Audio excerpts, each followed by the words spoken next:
esto es una cosa muy importante que estén Santiago y Cristina en este momento aquí presentando este proyecto, porque desde hace muchos años que venimos recibiendo a muchas familias que tienen hijos con altas capacidades. Una de las preguntas que se ha ido repitiendo es ¿qué instituto tenía un proyecto de atención a las altas capacidades? Si habéis visto en la web de A12, habréis visto que había ciertos colegios. En este caso ya aparece el IE Llanes como un instituto que está trabajando de forma adecuada, metódica, la atención a los niños de altas capacidades. No solo agradeceros a vosotros que estéis aquí, quiero agradeceros a Margarita y al resto del profesorado del Llanes que están aquí en esta reunión, que le hayáis dado a ellos el apoyo, que ese proyecto vaya a ser incluido en el plan de centro, y tanto es así que hay otros institutos que están interesados y sus equipos directivos están aquí presentes también. Es muy importante el hecho porque estos días, durante esta semana, se está haciendo un curso en el SED de Sevilla, un curso de estrategia metodológica para los alumnos de altas capacidades, y hablando con una de las asesoras de ese curso para docentes, ella decía que le había resultado muy complicado encontrar un caso de buenas prácticas de institutos que tratan a los niños de altas capacidades. Entonces, el hecho es fundamental, creo que vaya a marcar un hecho importante en la educación en Sevilla, porque hasta ahora los institutos no habían tocado este tema de la forma que lo vaya a hacer otro. Pero ahora yo ya me decía.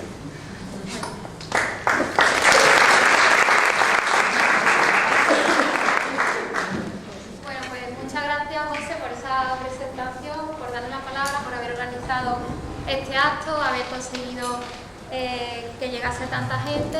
Muchas gracias a todos por asistir. Y yo, sin más preámbulos, voy a explicar un poco cuál es el objetivo de esta charla. Hablamos de una presentación de un proyecto y nos referimos, por un lado, a que vamos a dar cuenta, por una parte, de todas las actuaciones que hemos desarrollado en el IES Llanes, de manera que cuando uno salga de aquí se haya podido asomar un poco a lo que hacemos verdaderamente en el centro. Por otra parte, vamos a hablar también de nuestro enfoque, porque creemos que es un enfoque pionero en el sentido de que aborda desde otro punto de vista las altas capacidades en el entorno educativo, aunque partamos de un marco normativo. Y por último, lo que queremos también es explicarlo de una manera que posibilite su implantación en otros centros educativos, que se vea que esto realmente es exportable y que esto, pues, como nosotros pensamos que es valioso, se podría extender a otros centros educativos. Bien, pues para empezar vamos a partir, porque es una exigencia obligada, del marco normativo. Yo supongo que saben que ahora mismo la ley educativa que está en vigor es la LOMCE. En realidad la LOMCE no hace nada nuevo con respecto a las altas capacidades. En lo que hace a las altas capacidades, lo que hace es recoger los planteamientos de la LOMCE.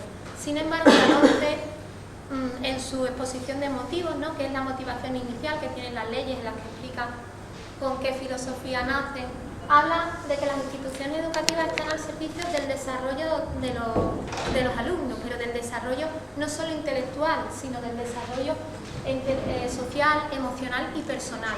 Esto entendemos que en el ámbito de las altas capacidades se lo han olvidado. Y decimos que se lo han olvidado porque si descendemos a las letras de la ley, de la LOMCE, aunque siempre que se nombran a las necesidades educativas, a las necesidades específicas de apoyo educativo, se suelen incluir las altas capacidades, cuando nos centramos en las medidas que proponen en relación a este tipo de alumnos, vemos que se circunscriben más o menos a dos tipos de medidas. Una, que es la ampliación y profundización curricular. Esto quiere decir, el currículo es lo que se da en clase. La ampliación es, pues, ir más allá, ofrecerle el currículum con un grado un poquito más alto de dificultad, para que profundicen. Eso es una de las medidas que ellos prevén. y las otras se refieren a la flexibilización curricular, que es lo que se conoce en lenguaje coloquial como saltarse un curso, ¿de acuerdo? La aceleración, hacer más rápido la primaria.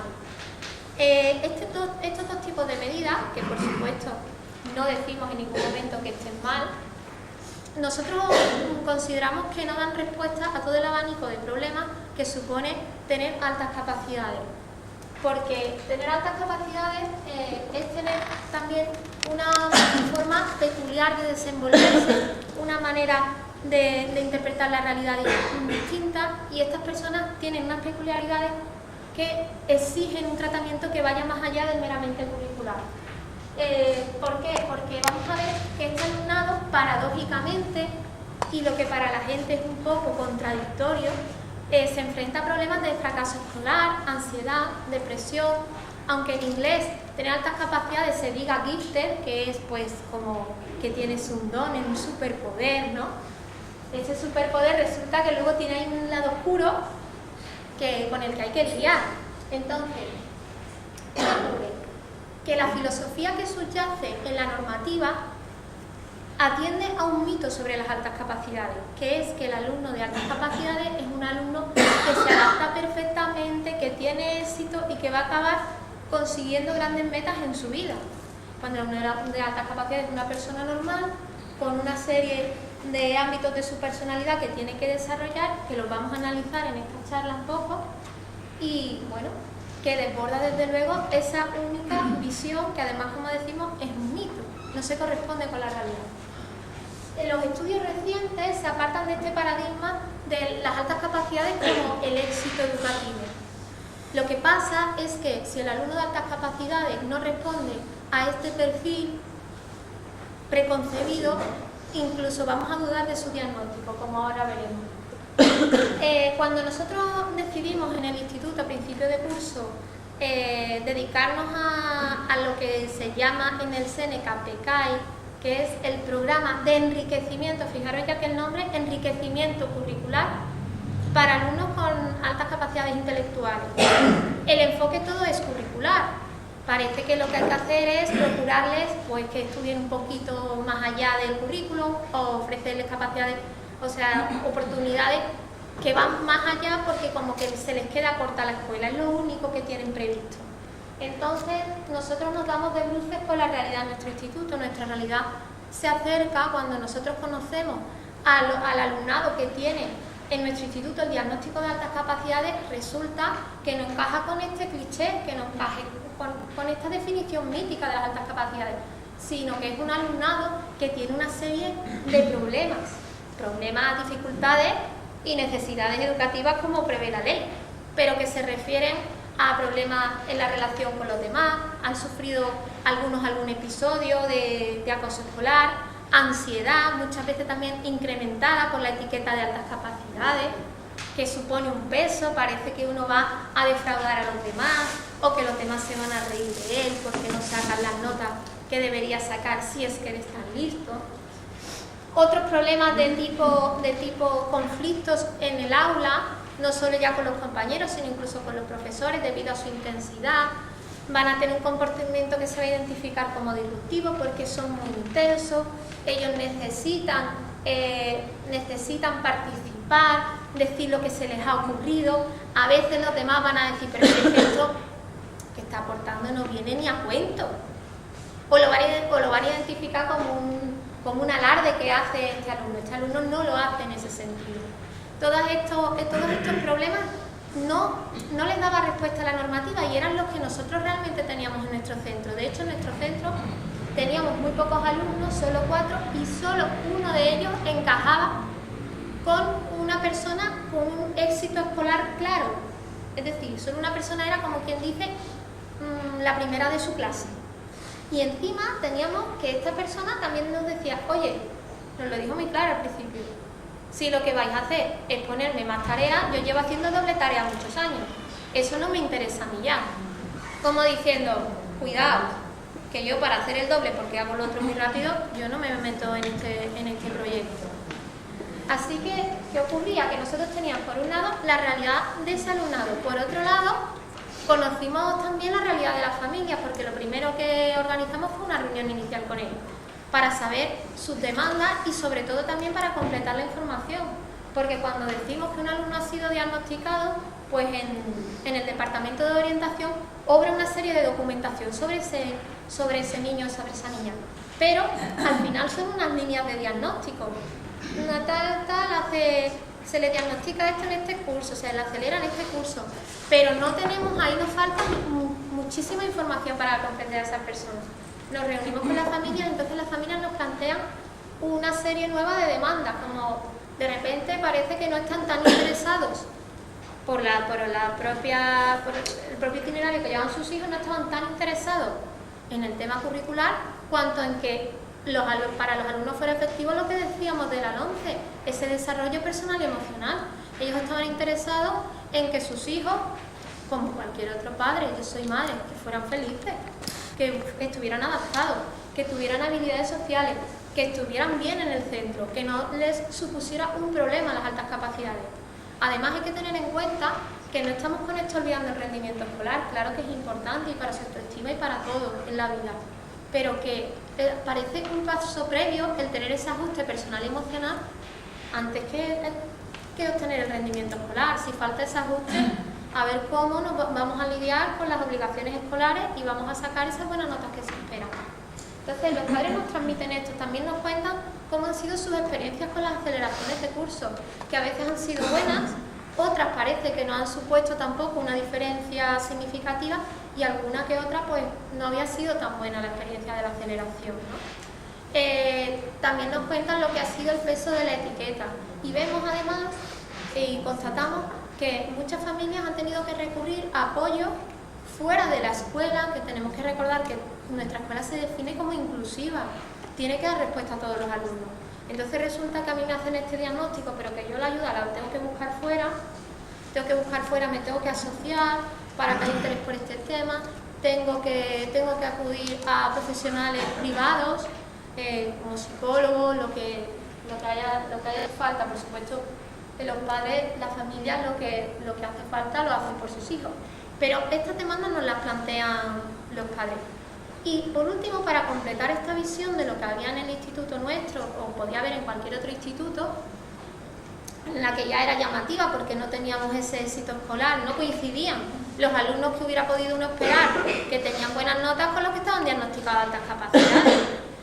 Pues para completar este panorama, veíamos que el profesorado a veces se quedaba estupefacto, como diciendo, este chico es de altas capacidades. ¿Pero por qué? Pues porque, claro, porque aquí también falta formación que no se le facilita a los docentes. Prácticamente, comentaba José que ahora hay un curso, pero no hay mucha formación sobre esto. Entonces, claro, yo tengo un aula, tengo a lo mejor además en secundaria muchísimos alumnos, muchísimos grupos.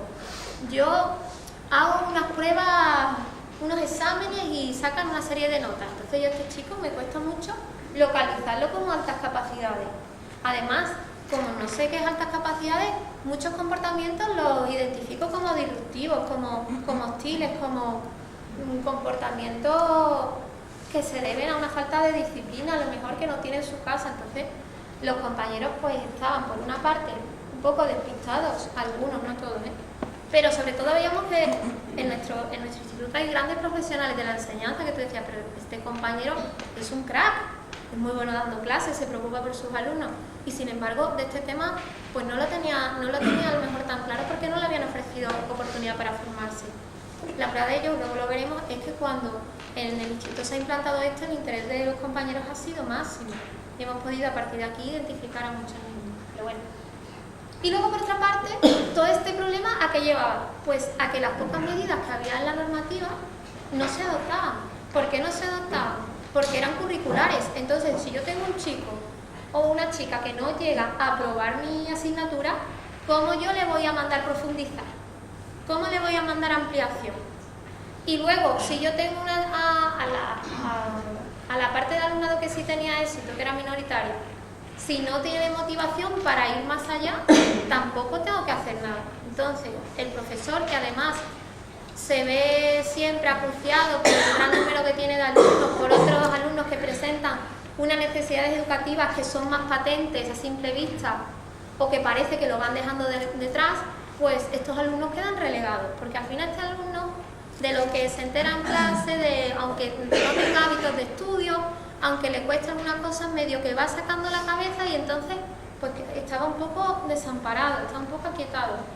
Y dale lo siguiente.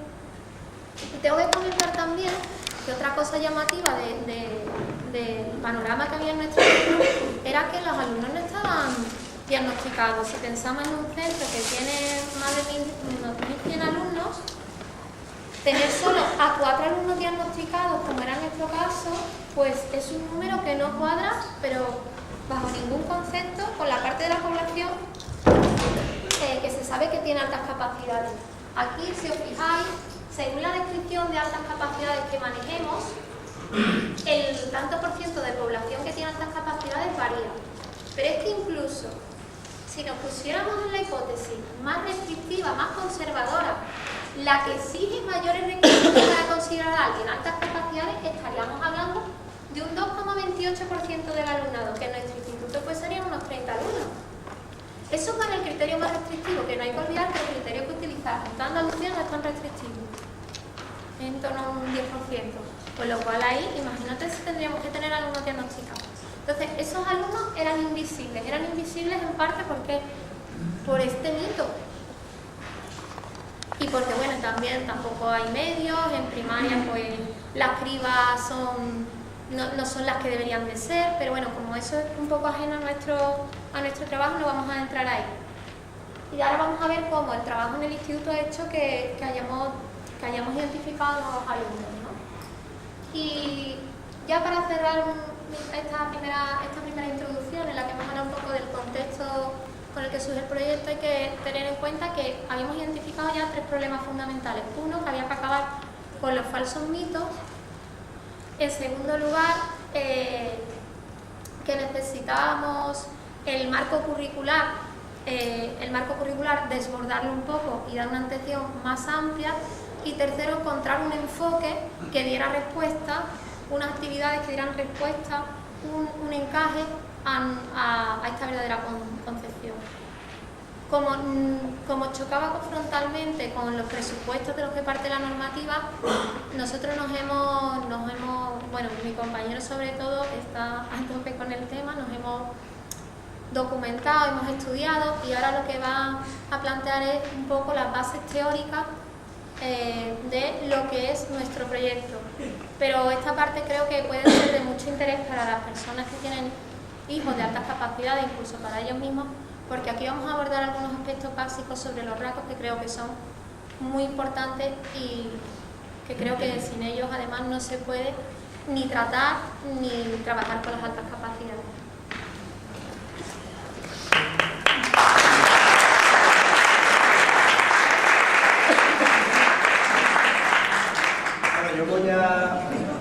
Yo voy a explicar un poco cuáles son los fundamentos teóricos que están a la base o que de alguna forma sustentan la lectura que se hace de las altas capacidades, tanto en la normativa como en muchos aspectos académicos, y cuál es la que nosotros defendemos.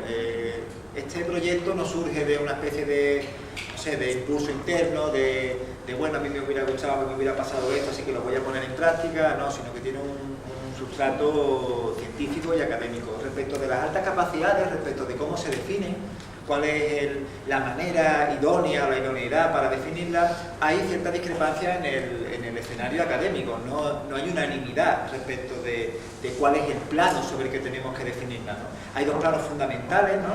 El plano educacional y el plano psicológico, y dentro de esos 2 planos, bueno, pues se están moviendo más o menos las definiciones. La definición que maneja la normativa y la definición que en el fondo está generando, o que a mi juicio genera o tiene carencias, ¿no?, es la definición basada en el rendimiento, ¿no?, los enfoques basados en el rendimiento. Este tipo de enfoque es un enfoque que uno lo puede rastrear académicamente, históricamente, ¿no? Aparece un cambio de paradigma en los estudios en Estados Unidos, y desde Galton en el siglo XIX hasta Sully o Gagné, que son autores también dentro de este enfoque, se enfoca la alta capacidad desde el punto de vista del logro, del desempeño. ¿Cuáles son los elementos, los rasgos fundamentales del enfoque basado en el rendimiento? Bueno, pues en definir la alta capacidad sobre lo que se puede hacer con ella y no sobre lo que es, o lo que significa ser de alta capacidad.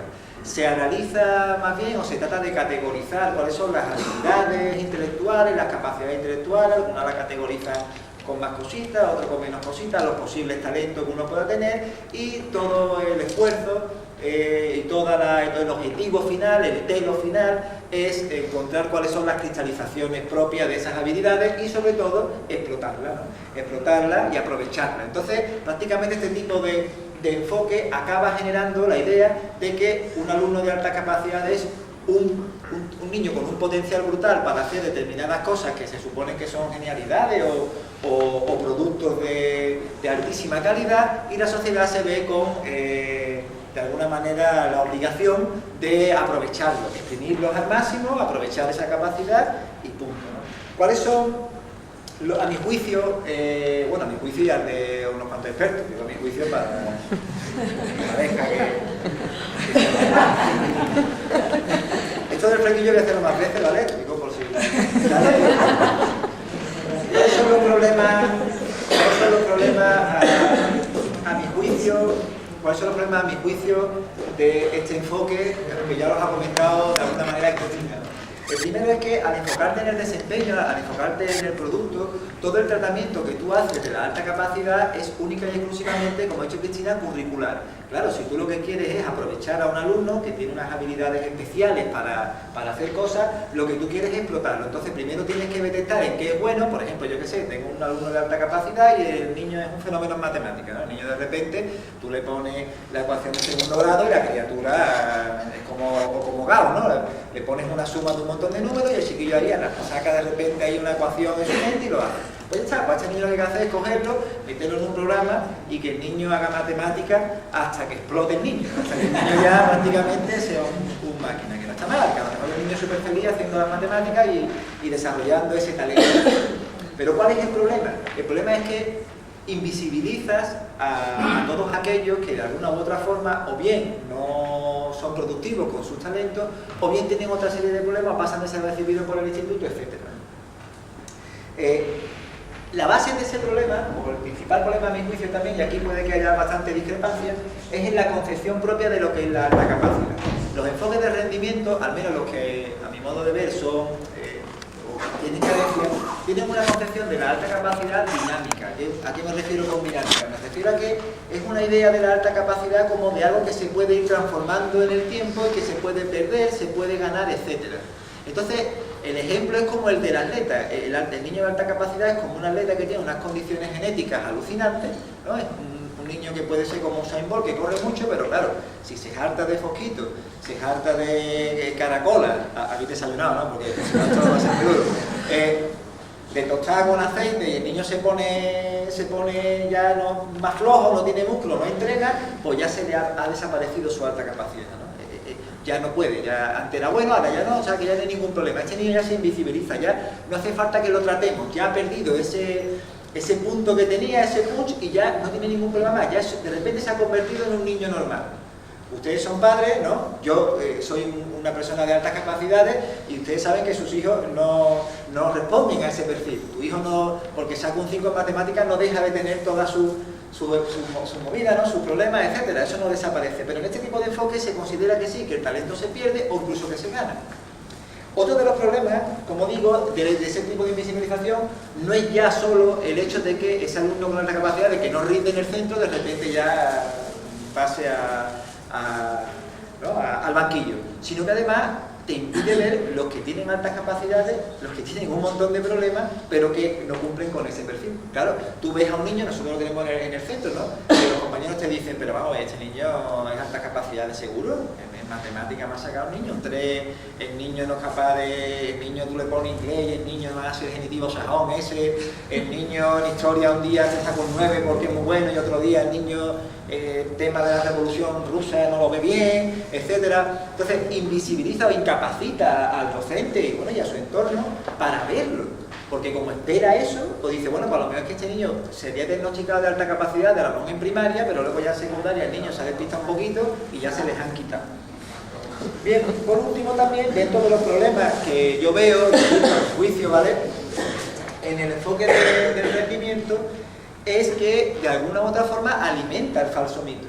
alimenta el mito de que el niño superdotado es una especie de niño genio, y aquí me van a permitir la broma, que hace robots y envía naves a la NASA, de la NASA a Marte o a Venus, etc. Sigue alimentando eso.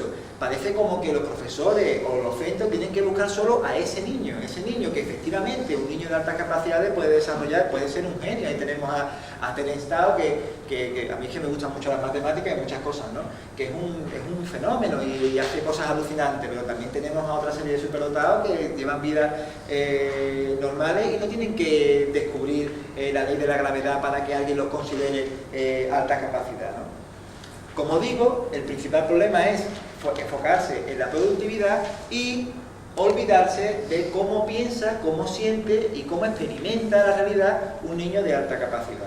Por eso nosotros hemos adoptado la otra línea de definición de las altas capacidades, que es legítima porque está sustentada en diferentes investigaciones, efectivamente, que es el enfoque cognitivo, ¿vale? El enfoque cognitivo es un enfoque basado en el plano psicológico, es un enfoque que tiene un carácter descriptivo, o sea, su objetivo no es analizar qué puede producir una persona de alta capacidad, sino cómo es una persona de alta capacidad, cómo vive, cómo siente, cómo experimenta la realidad y cuáles son los problemas asociados a esa forma de experimentar esa realidad. Este enfoque, como digo, es descriptivo y tiene además a mi juicio, una ventaja, ¿no? Que es que genera la posibilidad de tener un análisis no meramente cuantitativo, sino cualitativo. ¿Cuáles son las ventajas? Déjame decir. ¿Cuáles son las ventajas? Las ventajas son, uno, destierra el mito. Una vez que tú exploras cómo vive, siente, experimenta un alumno de alta capacidad, ya de repente el mito del niño genio desaparece. Ojo, que nadie se confunda. No quiere decir que una persona de alta capacidad no pueda conseguir grandes cosas, ni mucho menos. Pero destierra el mito de que toda persona de alta capacidad tiene que ser eso, obligatoriamente. Dos, te permite identificar al alumnado. Te permite identificar al alumnado. Tú tienes una serie de rasgos descritos de cómo son y entonces es más fácil verlo. Ya no estás esperando que el niño saque un 10 en matemáticas, estás esperando a lo mejor una broma con un sentido del humor hipercomplejo, súper retorcido, que detecta y tú dices, este niño es un fenómeno. O estás esperando de repente una forma de resolver el problema absolutamente distinta, genuinamente creativa, que a lo mejor desborda el marco de lo que tú estás explicando, pero que en el fondo te dice, aquí hay un chiquillo que puede, que es posible, o que hay alguna probabilidad de que lo sea. Con lo cual, esa ventaja identifica. Otra ventaja, a mi juicio fundamental, te permite ofrecer soluciones reales a estos chiquillos. Te permite ofrecer, implementar medidas que los puedan ayudar de verdad. Sí. Pasa al siguiente. No, para atrás. Esto se suponía que no iba a pasar, lo de para atrás y para adelante, pero es inevitable. Es que me llevo muy mal con el PowerPoint, nunca me termino de cuadrar y verlo con eso. Pero bueno.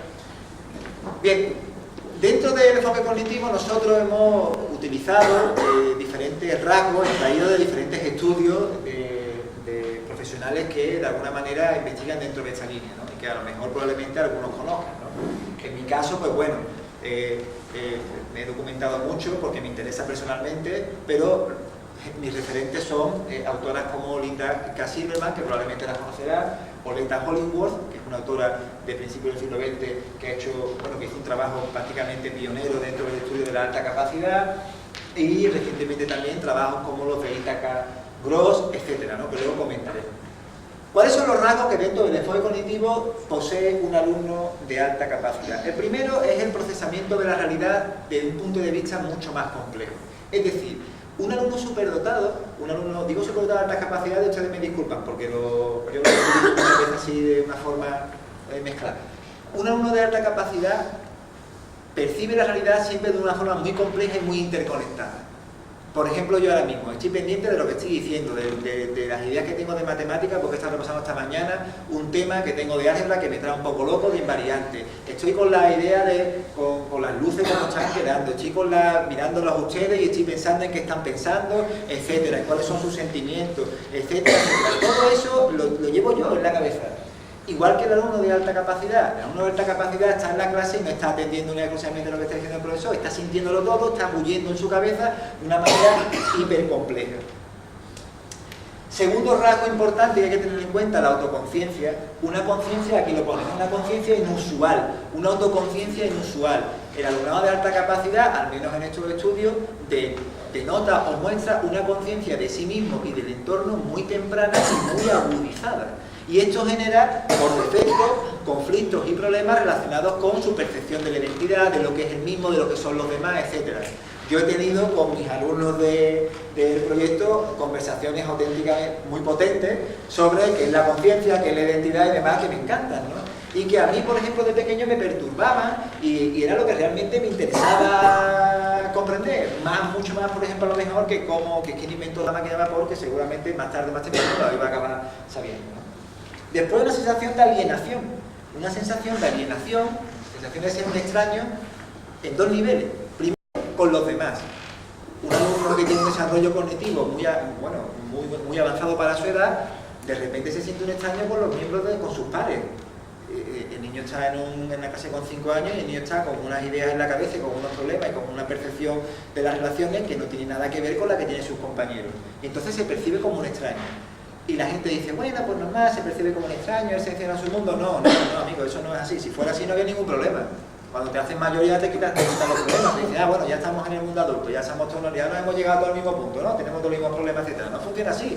El problema es que esa sensación de alienación, eso se va acentuando, porque tú construyes tu identidad precisamente en función de cómo te vas comprendiendo. Y si te comprendes un extraño y no te entiendes, pues eso se va aumentando, es una bola. Y cuando terminas y llegas, pues ¿qué es lo que resulta? Porque tiene o bien una sincronía brutal, que ahora la comentaré, o una panoplia de falso self. Esto lo he dicho en anglosajón para que quede de falsa identidad brutal. Este tipo de alumno tiene eso, una panoplia de falsas identidades, de falso yo, que puede además manejar a su antojo. Es la única manera de sentirse normal dentro de su entorno. Dentro del proyecto tenemos a alumnos que de alguna manera nos manifiestan eso. Yo me levanto por la mañana y digo, bueno, por ejemplo, yo me llamo Santi, ¿no? ¿Qué Santi voy a ser hoy? Voy a ser este Santi, porque más o menos me viene como está el tema hoy, voy a ponerme este Santi, voy a ponerme otro. Eso cuando eres pequeño todavía lo mantienes, tú dices, bueno, soy este Santi, pero sigo siendo el mío, el verdadero está aquí. Cuando llevas mucho tiempo haciendo eso, llega un momento en el que cuando vuelves para atrás ya no sabes quién eres tú. Tienes un montón de Santis ahí y ninguno es el verdadero. Otro de los rasgos importante y fundamental es la hipersensibilidad. La hipersensibilidad o la hipersensibilidad en todos los niveles. La hipersensibilidad es uno de los rasgos característicos de las altas capacidades y que menos entienden los compañeros, ¿no? Y que es más difícil de gestionar. ¿Por qué? Porque este alumnado percibe la realidad con una intensidad tan absolutamente descomunal que todo le produce reacciones que a los demás nos resultan o les pueden resultar absolutamente disparatadas o desproporcionadas. De repente a lo mejor hay un chiquillo que siente que es amigo de alguien, ha percibido esa relación de amistad en un nivel intensísimo, complejísimo, y cualquier desvarío en esa relación de amistad le produce un dolor tan profundo que la otra persona dice, que no te da algo, que no te da un trocito de bocadillo, que no te mata, y no lo vive aquello como, ¿no? O en casa cualquier discusión, cualquier cosa, este niño de repente o se emociona de una forma exacerbada, o de repente reacciona como si fuera a acabarse el mundo por una tontería que para los demás es minúscula, etcétera, ¿no? Todo esto, esta intensidad, esta montaña rusa emocional, se debe a la intensidad, que de alguna forma es la que define claramente a un alumno de altas capacidades. Un alumno de altas capacidades es muy todo de todo. Es intenso 24 horas al día, es intenso con todo, pero es intenso con todo sin tener por qué focalizarse.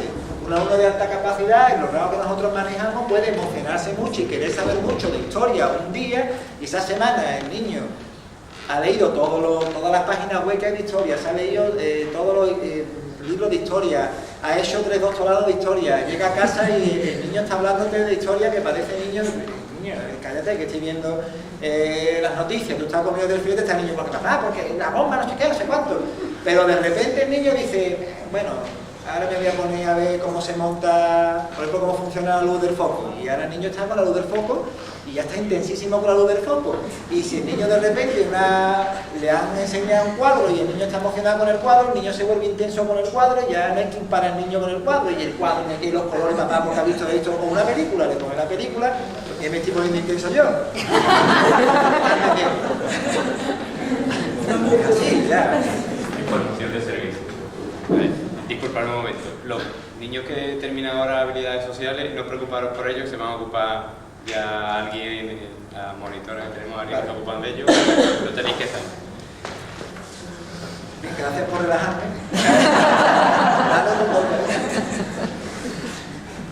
Entonces, de todas estas ideas, pues nos gusta mucho y lo hemos puesto en el proyecto esta definición de Anna Marie Rupert, ¿no? La alta capacidad es una mayor conciencia, sensibilidad y habilidad para entender y transformar las percepciones en experiencias intelectuales y emocionales. Todo eso lo que hace eso es generar una experiencia muy diferente de la realidad respecto de los demás. Entonces, esto es lo que hay que tener en cuenta. Esto es lo fundamental. Pásala otra vez. Aquí pusimos más cositas, no voy a entreteneros porque ya imagino que muchos tienen hijos con altas capacidades, otros seguramente sabrán de este tema incluso mucho más que yo. Aquí hay otra serie más de rasgos, no voy a seguir entrando ahí, ¿no? Pero sí voy a entrar en otro tipo de aspectos, ¿no? Asumiendo incluso todos estos rasgos socioemocionales, etcétera, ¿no? Estas capacidades, hay en el mundo académico dos líneas también respecto de si estas cualidades generan problemas socioemocionales o no. Hay estudios, Freeman, Bayer, Ziegler, son autores que han hecho estudios estadísticos sobre cuál es el impacto dentro de la experiencia socioemocional de estos alumnos con estas cualidades, con estas características, ¿no? Y sí, en ese estudio, o en esos estudios se ha concluido de que no, de que este tipo de alumnos no tiene problemas distintos respecto de los alumnos de su edad, salvo un poco en la intensidad, un poquito más agudizados, etcétera, ¿no? A mí, por ejemplo, me sorprendía sobremanera porque yo sí he vivido esos problemas y lo he sentido que eran problemas muy diferentes y que tenía mucho más problemas que los demás.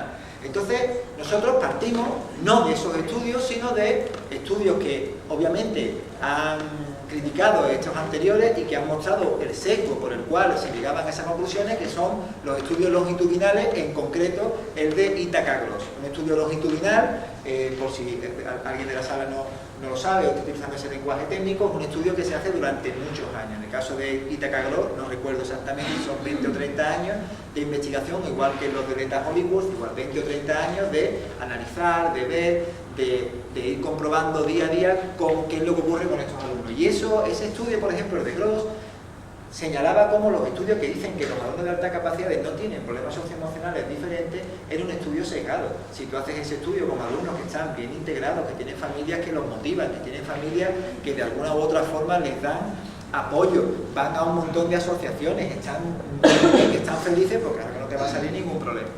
Pero si me lo haces a mí, que vengo de un ambiente social, desestructurado, marginal, yo me crié en un barrio muy pobre de Jerez y no tienes estímulos y demás, y estás sin saber lo que eres, sin saber lo que eres, pues claro que se generan ciertos problemas, muchos problemas. Incluso estando integrados, tienes problemas que están asociados, bueno, como hemos dicho antes, ¿no?, a la depresión, producto de no entender qué es la identidad, de no entender la realidad, de no comprenderte, a la ansiedad, al estrés, producto de haber asumido lo mejor porque eres pequeño, te lo puedes comer, ¿no?, el mito de lo que tú eres y que creas unas expectativas y una ansiedad y un estrés, etcétera, etcétera, etcétera. Como asumimos, como digo, ese estudio de Gross, nosotros pretendemos dar respuesta a esos problemas en nuestro proyecto. Por eso nuestros principios de intervención son cogidos, curiosamente, del plan de la Junta de Andalucía para el tratamiento de altas capacidades, y los enumero brevemente: la identificación, por supuesto, la inclusión fundamental, la formación al profesorado y la coordinación. Y desde el punto de vista de los objetivos fundamentales de lo que nosotros pretendemos, pues entre los dos más fundamentales, el autoconocimiento de estos alumnos. Para mí y para mi compañera era fundamental que después de la experiencia en el aula y de entrar en el proyecto, este alumno se comprendiera a sí mismo bien, supiera cómo es, supiera de dónde vienen los problemas que tiene, por qué le pasan ciertas cosas, el desarrollo emocional, las habilidades sociales, que se sintiera feliz, contento, integrado, que pudiera sentirse a gusto consigo mismo y en el entorno, que lo comprendiera bien, de verdad, ¿no? Y, por supuesto, sin olvidarnos de mejorar su rendimiento, claro que sí. Una cosa es que yo me centre en el problema, en sus problemas socioemocionales, y otra cosa es que yo no quiera que el niño pueda verdaderamente disfrutar de desarrollar esas capacidades que tiene. Bueno, por mi parte, en esta parte nada más, ahora la compañera continúa con la presentación.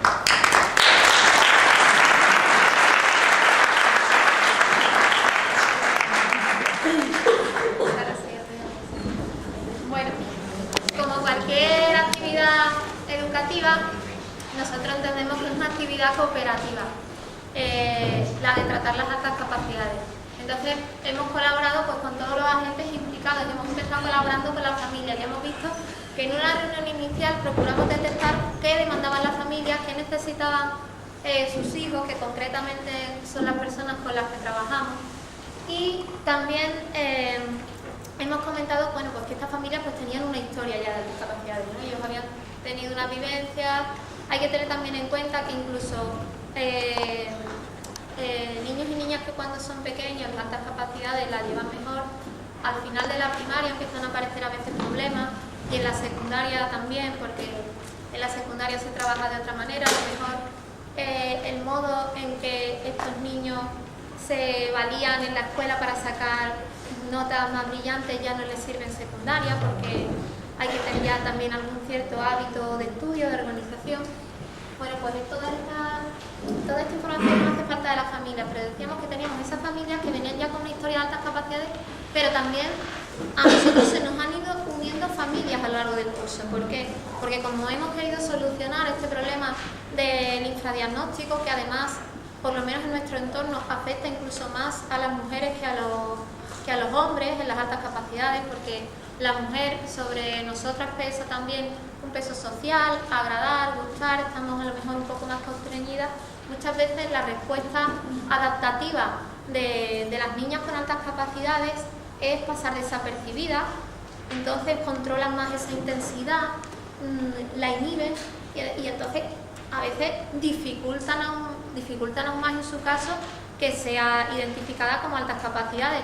Los problemas a lo mejor es una niña que aparentemente está absolutamente adaptada en la escuela, incluso a lo mejor tiene éxito escolar, pero luego en su casa por la tarde pues tiene su sufrimiento personal y tiene sus problemas de adaptación, o en un recreo prefiere quedarse sola leyendo, o cualquiera de estas cosas que por ejemplo a mí sí me han pasado. Entonces la intervención con las familias, tenemos la intervención con estas primeras familias que sabían lo de las altas capacidades y tenemos también familias que de repente escuchan hablar de su hijo de manera que identifican completamente estos rasgos en la personalidad de su niño o de su niña. Dice, pues mira, sí, es que mi hijo es así, pero a mí nunca me habían dicho esto.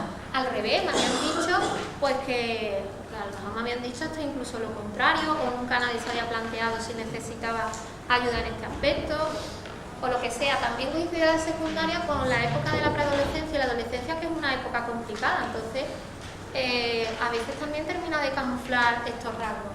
Entonces la intervención con la familia, primero tenemos a la familia de inicio y luego otras familias que van a necesitar incluso también formación y que alguien nos oriente un poco en relación a las altas capacidades. Lo fundamental, nosotros hemos tenido la suerte de tener a familias que han colaborado al 100% con nosotros, no sé si os lo podéis imaginar, pero también los padres del resto de alumnos, pues reunirse con ellos, tener información con ellos y tener ese feedback de cómo van las cosas en casa. Porque incluso nosotros que tratamos con el alumnado, ahora vamos a ver cómo tratamos con él, necesitamos saber si en casa también hay un cambio, si eso se percibe, cómo se percibe. Entonces, partiendo de esa reunión inicial y de reuniones sucesivas con los padres que se vayan incorporando, también es interesante hacer algún seguimiento a lo largo del curso para ver cómo es la evolución. Ver si verdaderamente demandan también esa formación, y luego también hemos ejercido una especie de cotutoría. Con los tutores de los equipos educativos que atienden a estos alumnos nos hemos reunido muchas veces. Nosotros hemos atendido en citas a estos padres, citas convencionales de la escuela que tiene el tutor con la familia. Nosotros o simultáneamente o sucesivamente hemos atendido también a estas familias en el centro y bueno, pues hemos contribuido a facilitar pues esa comunicación. Y hemos intervenido, pásame a la siguiente diapositiva, también con el profesorado. El profesorado, la verdad es que nosotros en el IES Llanes hemos encontrado que estaba absolutamente dispuesto a colaborar. porque no solo ha estado dispuesto a recibir formación concreta, que lo hemos hecho en una sesión, una tarde, hemos hablado un poco, hemos explicado nuestro presupuesto, todo lo que era el proyecto, los rasgos, un poco lo que estamos haciendo aquí ahora se lo hemos hecho también a los compañeros, y muchos de los compañeros nos lo han dicho, pues ahora estoy mirando a los alumnos de otra manera, descubriendo otras cosas en mis alumnos, y estoy más pendiente de cuándo se pueden dar estas circunstancias. Y de hecho, no hemos hablado hasta ahora de ella, pero un papel fundamental ha sido el de Carmen Campos, que es la orientadora de nuestro centro, que está absolutamente sensibilizada con el tema, que tiene una capacidad de trabajo increíble, y que cada sospecha de altas capacidades de un nuevo alumno que necesitaba atención, ha tenido una respuesta de ella de reunirse con él, de celebrar una entrevista larga con él para ver qué rasgos tenía, empezar también baterías de test para un poco objetivizar estas altas capacidades, que al fin y al cabo al final necesitamos también de Seneca y de todo el aparato administrativo, aunque nosotros a los alumnos los acogemos en nuestro proyecto con independencia de que luego den uno u otro resultado en un test, cuando ya tenemos esa comunicación con él y vemos que es altas capacidades. Y como decimos, se ha mostrado siempre colaborador. Hemos hecho esta sesión de formación, nos hemos reunido con ellos, hemos mediado, porque también el problema que tienen estos alumnos es con los profesores son los conflictos. Entonces muchas veces el profesor nos ha consultado, pues mira, o le voy a poner parte, he tenido este problema, o ahora ¿te parece bien si hago esto con este alumno, si lo saco fuera de clase o no? Han entendido, han visto que el alumno estaba hipersensible, lo han dejado un poco descansar, han desarrollado una serie de estrategias también los compañeros, una vez que han identificado con su experiencia profesional que tiene, una vez que han identificado cuáles son las dificultades en relación a estos alumnos, han desarrollado sus propias estrategias, y yo creo que eso es parte del éxito de nuestro programa. También hemos participado siempre, o Carmen, que es la orientadora, o Santiago y yo, en las evaluaciones de estos alumnos cuando no se daba la circunstancia de que nosotros formáramos parte de su equipo educativo. Y bueno, todo esto ha significado pues que los compañeros de repente y en todo el instituto ha tenido una implicación bastante activa con las altas capacidades, lo que creo que es muy positivo. Y bueno, ahora va a contar Santi la intervención con el grupo clase, porque solo hemos tenido una y la ha llevado él personalmente, y esta se refiere más bien a los compañeros del propio alumno en su aula ordinaria. Luego ya explicaremos cómo trabajamos nosotros también fuera del aula ordinaria.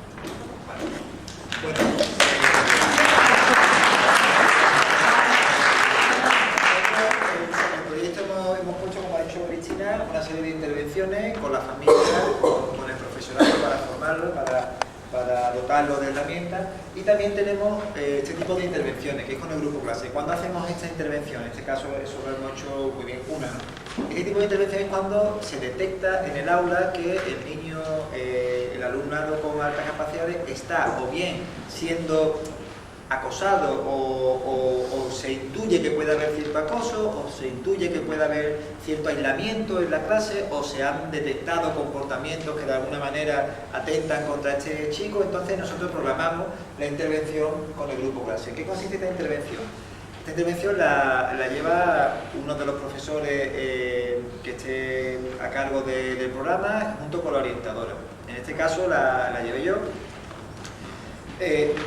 Si, por ejemplo, el profesorado que está a cargo del proyecto de altas capacidades no fuera de altas capacidades, entonces esa charla o esa intervención tendría que darla a alguien que esté diagnosticado con altas capacidades, porque es la parte fundamental de la intervención. ¿En qué consiste esta intervención?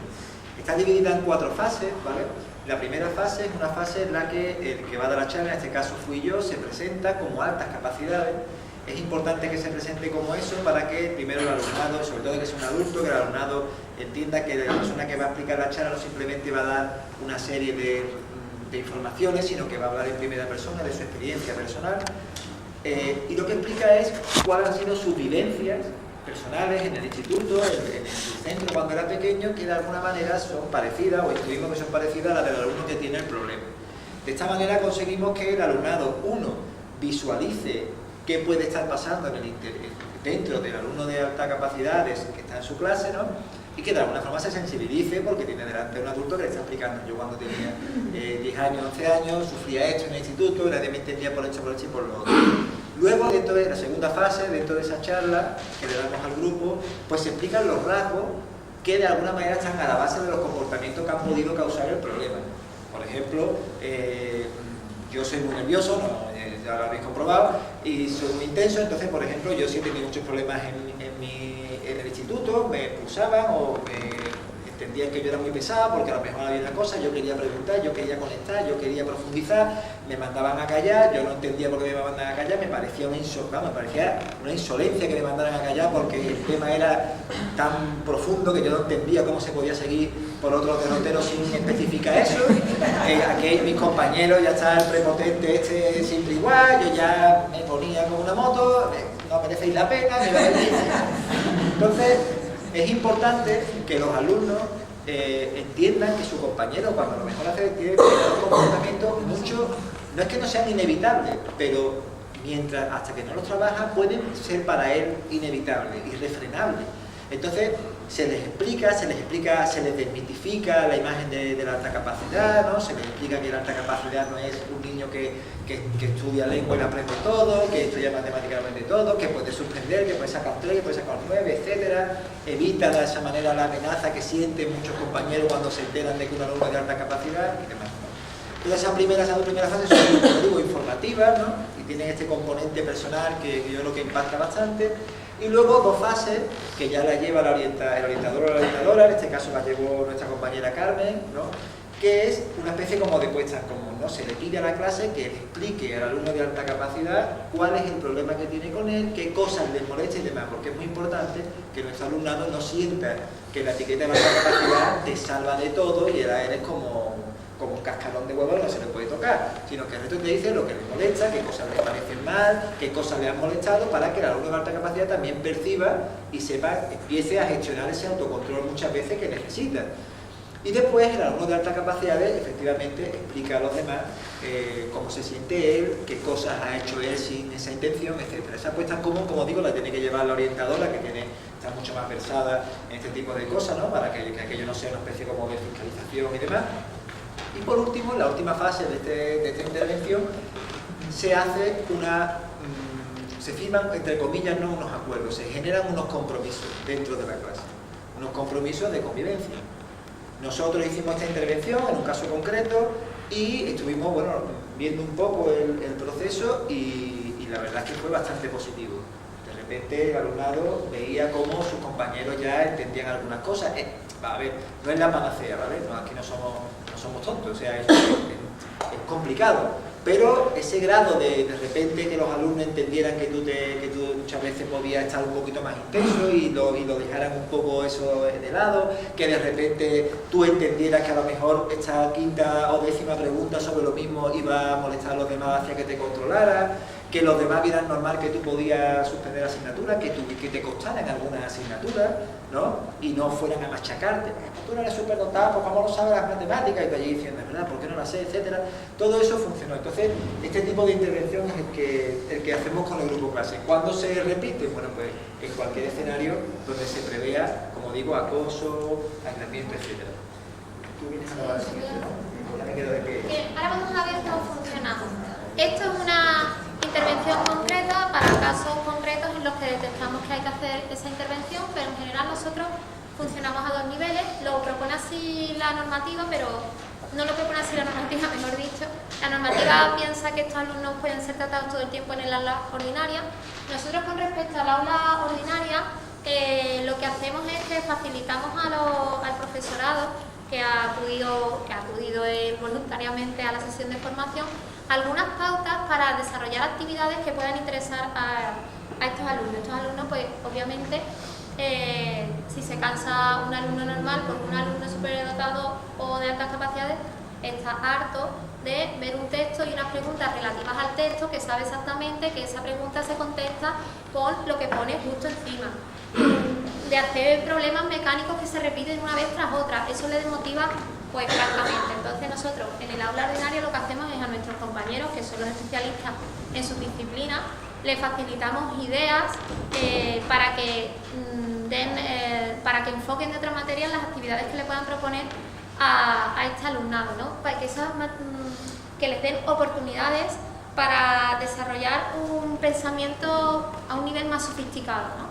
Que en vez de trabajar con el libro de texto donde se encuentran todas las respuestas, trabajen con fuentes primarias, que en lugar de proponer problemas que tienen soluciones cerradas, que admitan varias soluciones, que les planteen las dimensiones morales o éticas que a ellos siempre les interesan de lo que ellos abordan, o incluso que les propongan solucionar problemas reales. Pero por problemas reales no me refiero solo a decir vas a la frutería a comprar peras, 3 peras y 2 manzanas, sino reales en el sentido de, bueno, de que estén conectados con la realidad, como preguntarle a un alumno, pues que no se pueden pagar las pensiones, en el futuro no se van a poder pagar. ¿Cómo podríamos nosotros solucionar ese problema de la falta de sostenibilidad de la seguridad social, ¿no? Una cosa pues más sofisticada, más abierta. A estos alumnos se les pueden proponer cosas más adultas. Bien, de hecho les motiva.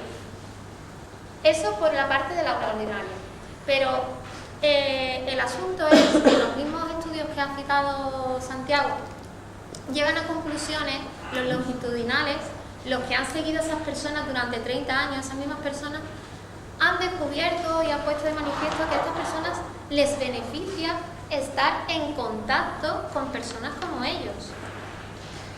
¿Esto qué quiere decir? Nuestra escuela es inclusiva. La finalidad de nuestra escuela es que todos estemos con todos nos sepamos desarrollar, pero cuando está demostrado teóricamente que funciona, el propio manual de altas capacidades de la Junta de Andalucía recoge que es muy positivo para este alumnado entrar en contacto con otro alumno con estas capacidades, me parece que no se puede dar de lado esa posibilidad. ¿Por qué creemos que la normativa no propone a estos alumnos un aula de apoyo, por ejemplo, como si la propone para otras necesidades específicas de apoyo educativo? Pues porque está el prejuicio de esa escuela inclusiva, de no quererlo sacar de la aula ordinaria, pero nosotros hemos intentado, sin socavar esos planteamientos de la escuela inclusiva y sin que la aula ordinaria deje de ser su aula de referencia, los hemos querido sacar de ese ambiente del aula ordinaria. Entonces, un poco el alma de nuestro proyecto es el aula de PECAI. El aula de PECAI es un lugar donde nosotros vamos a procurar, primero, que ese alumno conozca a otros alumnos con una problemática como la suya, con un perfil como el suyo, con una forma de entender la realidad con la que pueda identificarse. Darle la oportunidad de estar allí y de desarrollar actividades distintas a las que se hacen en la aula ordinaria, de intercambiar sus experiencias y de aprender los unos de los otros, de trabajar en equipo, y sobre todo, por fin, van a tener un lugar en el que el criterio de agrupamiento no es la edad cronológica, que ya hemos visto que una de las cosas que les caracteriza es la sincronía. Entonces, ¿por qué siempre me meten en este sitio? Pues aquí vamos a pasar eso por alto, y nosotros tenemos en nuestro centro alumnos de ciclo con alumnos de primero de la ESO, y hablan en pie de igualdad y se relacionan con tanta normalidad que me gustaría de verdad abrir la puerta y que la gente entrara y dijera, mira, ¿qué pasa aquí, no? Incluso con nosotros en pie de igualdad, hablan a nuestro nivel, ¿no? Eso es un poco el aula de PECAI. PECAI ya hemos dicho que son las siglas del Programa de Enriquecimiento Curricular de la Junta de Andalucía, y nosotros le llamamos el aula de PECAI. Este aula, como decimos, tiene que ver, esto si alguien conoce de Macmillan y de las necesidades educativas especiales, está basado en otro tipo de agrupamiento que ya hemos dicho que es transversal, flexible, que son los chavales del centro que tienen altas capacidades, y es una modalidad grupal simultánea que se desarrolla a lo largo de todo el curso, y que, fíjate, que nosotros lo que hemos conseguido, porque a principio de curso esto no estaba previsto, entonces no tenía ninguna atribución horaria, hemos conseguido, y aquí damos las gracias al equipo directivo que ha colaborado en todo, ha flexibilizado para que este alumnado pueda asistir 1 hora a la semana a ese aula. Cada uno es de un grupo distinto. También ha habido compañeros que los han tenido que dejar salir de su clase. Todos pensamos que nuestra materia es lo más, y que es y que es una pérdida perderse una hora terrible, y aún así los han dejado salir de clase y venir a reunirse al aula de Precai. Entonces, ahora lo último ya que queremos hacer es abriros un poco las puertas, que veáis lo que hacemos en ese aula, cómo responde a nuestros planteamientos y por último comentar que sí que parece que está dando resultado lo que hacemos. Así que paso hacia adelante. Vamos a ver primero las actividades de autoconocimiento, que son actividades centradas en que se conozcan, y luego 2 o 3 tipos de actividades para ya ir concluyendo. Pero es muy interesante, creo yo, que de verdad la gente sepa lo que pasa en ese aula. Incluso a los compañeros se les hemos tenido que explicar, pero bueno, ¿allí qué hacéis? No tenemos un programa, ni unos exámenes, nadie nos ha puesto en un papel. El tema 1, conocerse a sí mismo. Tema 2, ¿correcto? Entonces, bueno, pues ahora lo vais a ver. Bueno, como ha dicho Cristina, el aula de Precai, que hemos conseguido que el alumnado salga 1 hora a la semana, era una aula que estaba diseñada para que los alumnos ahí pudieran, como yo digo, ponerse en sexta, ¿no?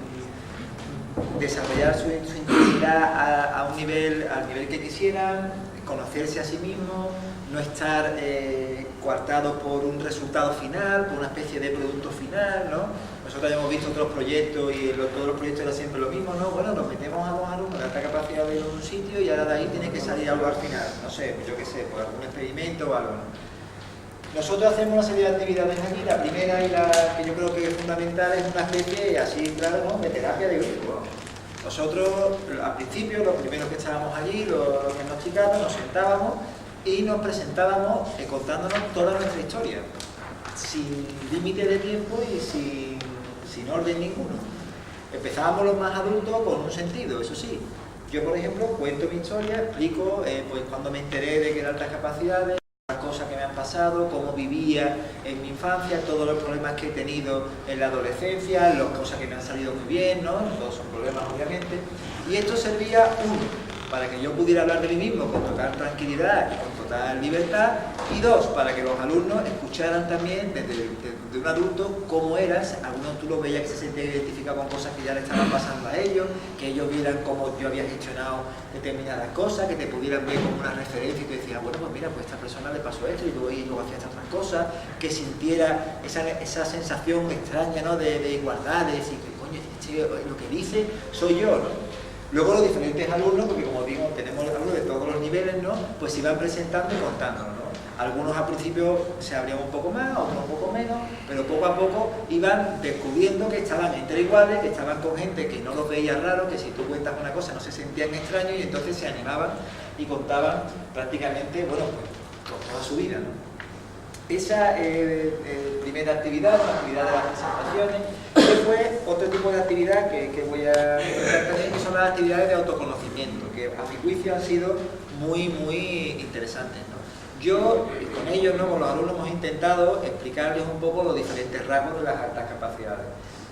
¿Con qué idea? Con la idea de que si ellos veían o identificaban uno de esos rasgos en sí mismos, pudieran anticipar cosas que podían producir esos rasgos.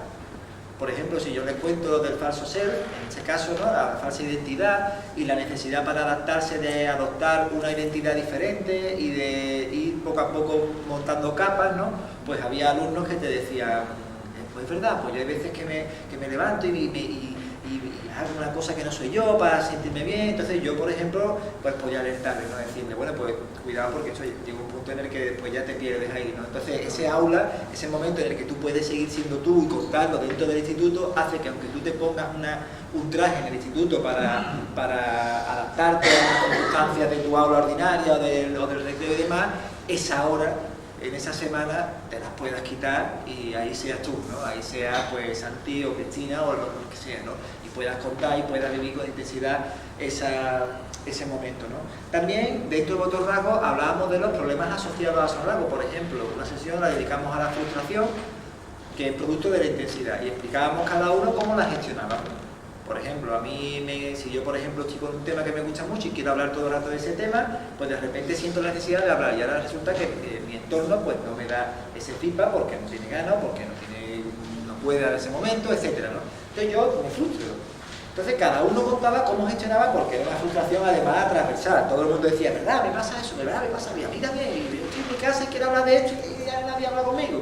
Entonces cada uno explicaba cómo gestionaba esa frustración y servía de herramienta para los demás. Cada uno se iba retroalimentando, aprendiendo de los otros. Pues yo lo que hago es que me cojo, por ejemplo, ¿no? Pongo ejemplo, yo cojo y cojo una libreta y me pongo a escribir allí, escribo no sé qué, no sé cuánto. Y a lo mejor otro decía, pues yo me cierro en banda y aquí ya lío el taco. Pues a lo mejor el que se cierra en banda y lía el taco le decía la otra compañera, prueba a hacer lo que hago yo hago esto. O yo mismo le ofrecía, pues si tenéis un montón de problemas, frustraciones, traerlo aquí y se va desarrollando en esta hora estos temas de lo que queréis hablar. Esta aula no tiene, como ha dicho Cristina, un programa específico. Esta aula es para que tú hables de lo que te apetece en ese momento.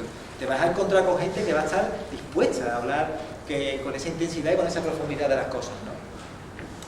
Las estrategias, las presentaciones, sí. Bueno, y después actividades proyectivas que las va también ahora a aclarar, a explicar un poco Cristina, que eran actividades para que ellos se autoconozcan. Utilizamos actividades como, bueno, las explico tú mejor, esa, ¿no? Que la sabes. Bueno, pues ella explica las actividades proyectivas que hemos desarrollado para el autoconocimiento y luego continúo yo, ¿no? ¿Sí? Bueno, pero también la de... Bueno, pues entonces sigo yo. Ahora ya lo explicas. Otra actividad, otro tipo de actividades que hacemos en el aula de PKI, las actividades de desafío, ¿vale? A mí una de las cosas que más me gusta y que más me ha gustado en la vida, lo que más me gusta en la vida es pensar, pero pensar además sin filtros, sin límites, pensar en algo, pensar además con mucha complejidad. Y me importa muy poco si al final llego a algún sitio o no. Yo lo que quiero es pensar y debatir los problemas y profundizar. No tengo la necesidad de que al final de lo que escarbo haya algo, haya un premio. A mí me da igual, a mí lo que me gusta es escarbar, por eso estoy todo el día escarbando. Entonces, una de las actividades que se nos ocurrió para el pensamiento de alto nivel, entre comillas, y para el desafío era la creación del universo. Esto es un poco la actividad que seguro que os mola. Se le planteó a los alumnos, se hicieron dos grupos y se le planteó a los alumnos que cada grupo diseñara un universo. Partiera o inventara partículas elementales las que quisieran, no tenían por qué estar asociadas a partículas elementales que existan, las que quisieran. De hecho, el resultado fue brutal. Y luego que inventaran leyes que de alguna forma las combinaran con una salvedad, que fueran coherentes entre sí. La idea era que desarrollaran esas partículas, esas leyes que conectaban esas cosas, y luego explicaran a una suerte de exploradores del otro grupo cómo se veía el mundo sensible, ese universo sensible, cómo lo vería ese explorador. Y la estrategia era que ese explorador del otro grupo tratara de articular elementos para detectar y comprender y averiguar cuáles eran las leyes que había inventado el grupo en cuestión. Y viceversa, ¿no? Nosotros lo hicimos solo con un grupo, ¿no? Y le propusimos que hicieran eso, que inventaran un universo. Esta actividad, que en cualquier otro contexto, en cualquier otro aula, se convertiría, bueno, pues en un rollo por ahí, pero porque esto es así. Pero entonces el universo, ¿cómo tengo que hacerlo? Tiene que tener hierro, pero le puedo poner, si le pongo carbono. Esa actividad de cualquier otra persona pondría muchas pegas y al final, ¿esto qué consigo con esto? Esa actividad fue absolutamente bestial, la rapidez con la que estaban diciendo, venga, ya. Esa primera hora rellenaron la pizarra de garabatos por todos lados, cada uno tenía 30.000 ideas, etc.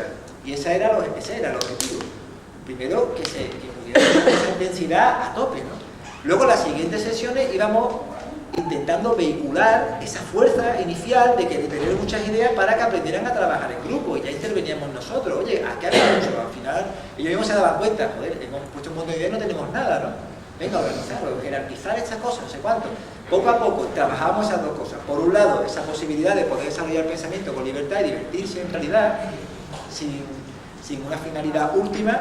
Y dos, trabajar el trabajo en grupo y las estrategias para trabajar con los demás, las estrategias para aprender a escuchar a los demás, etc.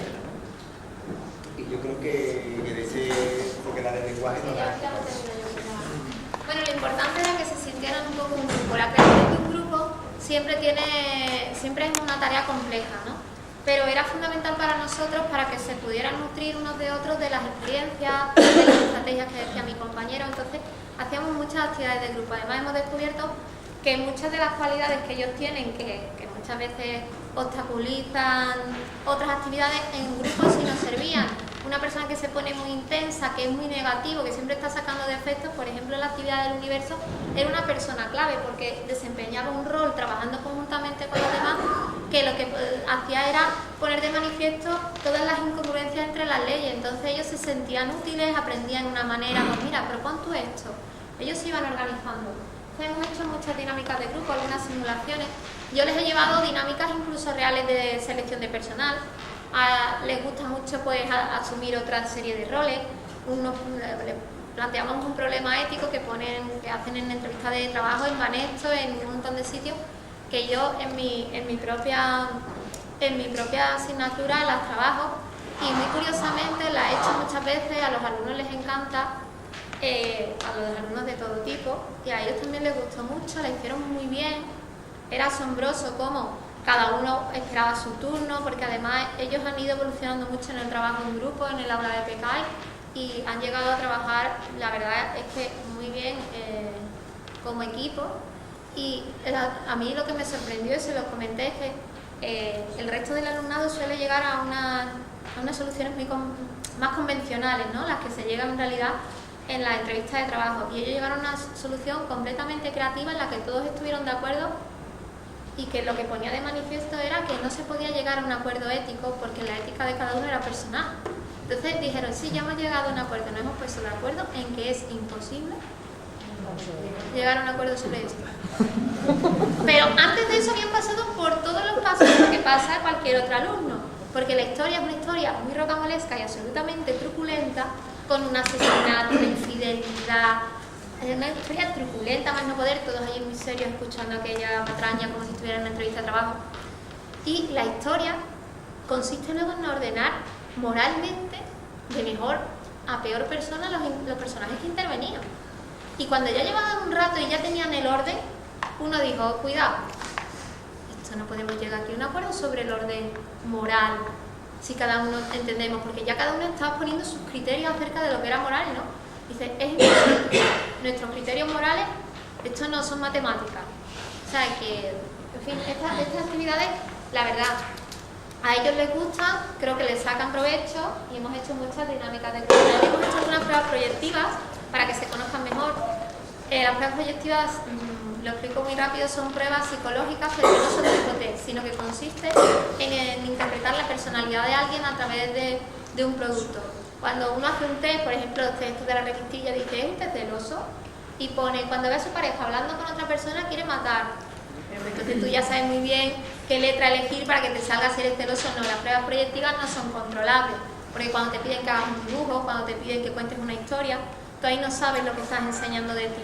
Y ellos pues han escrito historias sobre fotografías un poco ambiguas, de manera que se han ido conociendo bastante más, y hemos hecho pues actividades, la verdad es que muy variadas. También hemos traído otras veces expertos, hemos traído a un hombre, a un catedrático de física que trabaja en la universidad y que se dedica a la entropía y a que les hablará de los agujeros negros. Entonces lo preparamos como un poco una rueda de prensa. Primero nos documentamos, vimos un documental, luego lo trajimos, hicieron preguntas, y no solo lo explotamos en relación a los agujeros negros, sino que luego, como este hombre también era de altas capacidades, pues él contó un poco de su vida, le pudieron hacer preguntas, etc.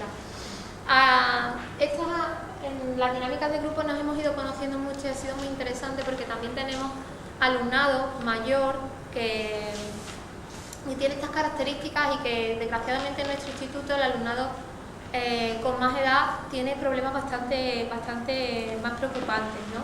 Problemas relacionados con la ansiedad, con problemas depresivos, y yo creo que al alumnado más jovencito le ha impresionado mucho ver hasta dónde puede llegar ese descontrol acerca de las propias capacidades, y yo creo que eso es una de las motivaciones que han tenido para mejorar también el rendimiento escolar, que casi todos han mejorado en el rendimiento escolar, porque se han visto la posibilidad de que aquello se les fuera de las manos, y cómo con una mala gestión pues estas altas capacidades se pueden volver claramente en tu contra. Entonces han ido ellos aprendiendo unos de otros, y yo creo que es unánime que esta serie de actividades y esta serie de propuestas pues que tienen verdaderamente su resultado. Ahora sí, bien, aquí ya casi vamos a terminar.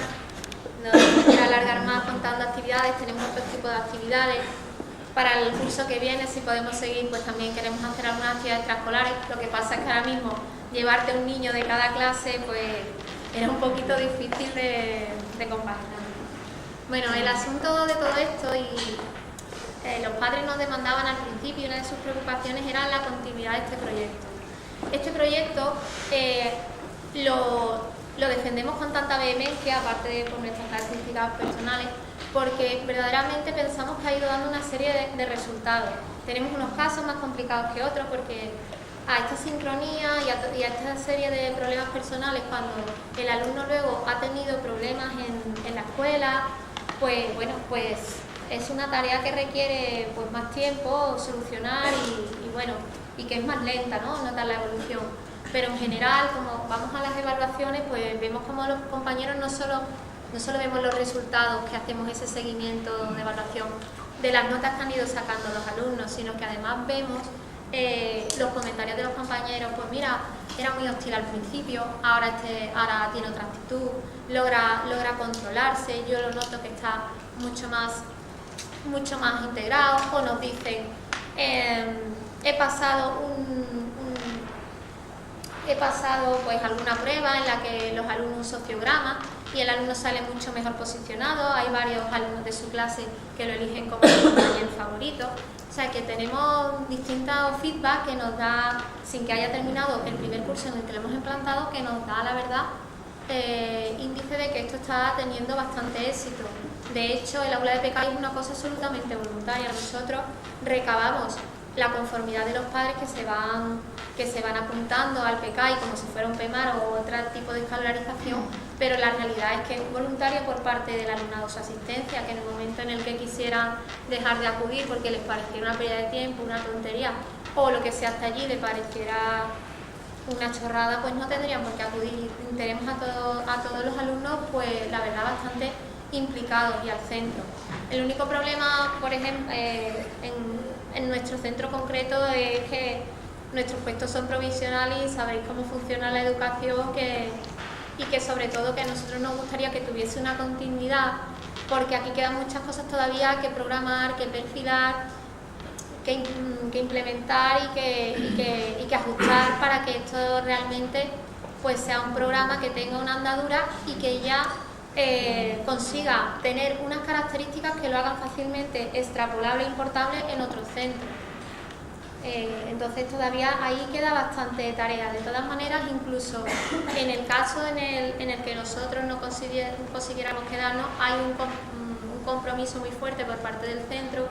Está aquí Margarita, que va a ser nuestra futura directora, sentada, con que esto en el IES Llanes va a seguir y va a ser ella en su propio proyecto como directora, porque ella empieza ahora en su propio proyecto, ocupa un lugar muy destacado el tratamiento de las altas capacidades.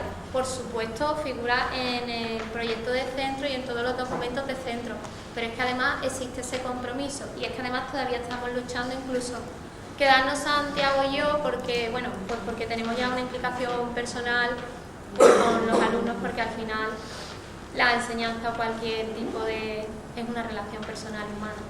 Entonces, con esto creemos que es un proyecto además que es muy barato de implementar, que también es un factor que se suele considerar, y que es un proyecto que esperemos que escuchen, que atiendan y que suponga un hito en el sentido de dar otro tipo de tratamiento a las altas capacidades y de una vez darle una respuesta a todo este alumnado, identificarlo y sacarlo adelante y hacer lo que dicen tan bonito en la exposición de motivos, ¿no? Contribuir a su desarrollo personal, emocional, ya que sean lo más felices posible.